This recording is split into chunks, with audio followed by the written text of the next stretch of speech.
especially of so-called loved ones. And I must say, there are certainly sometimes people may not necessarily be okay in terms of their mental health state. Some people may have developed deteriorative mental health conditions that we may not know. And perhaps out of this particular situation, a number of people may have committed any of these crimes. Aside this, we must remember when the economy is hard, it has been established a strong link between economic distress and also negative social behavioral patterns of people. And we cannot discount the fact that given the economic situation, there is high level of poverty, unemployment, and what have you. Certainly, it breeds disagreement at home.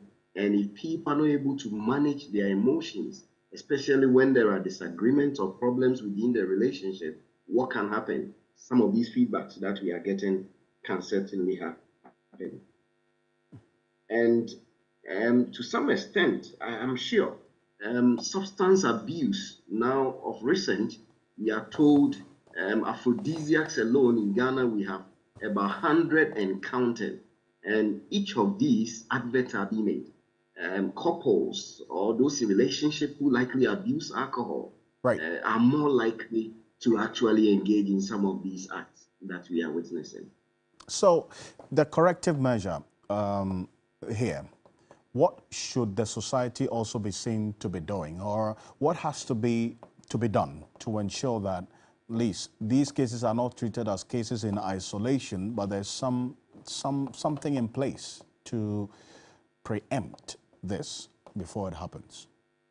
So, Alfred, I think as a country, the mental health state, you remember recently I said Ghana in the past 1 year was not only suffering from economic inflation, but mental illness inflation has also been happening. True. And I think as a country, we need to take bold steps to actually address the mental health needs of Ghana. And recently, you've seen how even adolescent mental health continue to deteriorate. See some of the happenings in our secondary schools, in our tertiary institutions, right here and there by young ones who are supposed to be preparing themselves, lacing their boots to become responsible adults. I think we are not, as a country, especially at the macro level, those in charge of uh, more or less putting resources into mental health, we are not doing enough. And that is one thing I must say. And I just heard you talking to my brothers on the 1% COVID-19.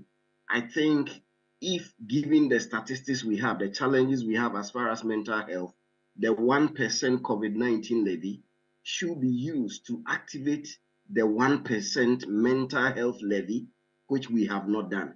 We are not promoting quality mental health. Rather, we shouldn't wait for the mental health of Ghanaians to deteriorate. And we get to building psychiatric hospitals. No, if we promote mental health, health promotion, we will not need psychiatric interventions, possibly, such that the cases will go high and then we will have to resort to psychiatric interventions. So, as a country, I think we need to really hold the bull by the horn and invest more in mental health. We are sitting on a ticking time bomb as far as the mental health of all generations are concerned, children, adolescents, growing adults who are in the working space, and even older adults are now beginning to experience more mental health challenges.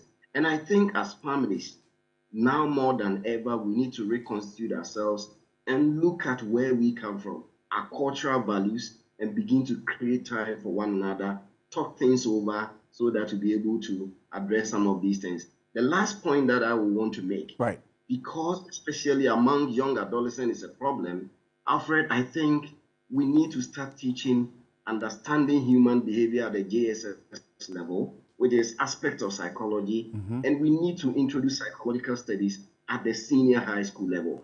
If we don't do this, then we will not be addressing the contemporary needs of the contemporary citizenry. Very comprehensive recommendations there. Dr. Abad, I thank you. I thank you so much for spending the time with us tonight, and we hope that your recommendations will fall on listening ears. Appreciate your time. Dr. Collins Ajimambedu is a psychologist and a lecturer at the Psychology Department, University of Ghana, Legon. On behalf of the rest of the team, thank you so much for staying with us throughout the week on Ghana Tonight. Join me tomorrow morning at 7 a.m. for Key Point. It's also live on 3FM 92.7. On behalf of the rest of the team, have a great weekend. I am Alfred Ocansey. Have a good night.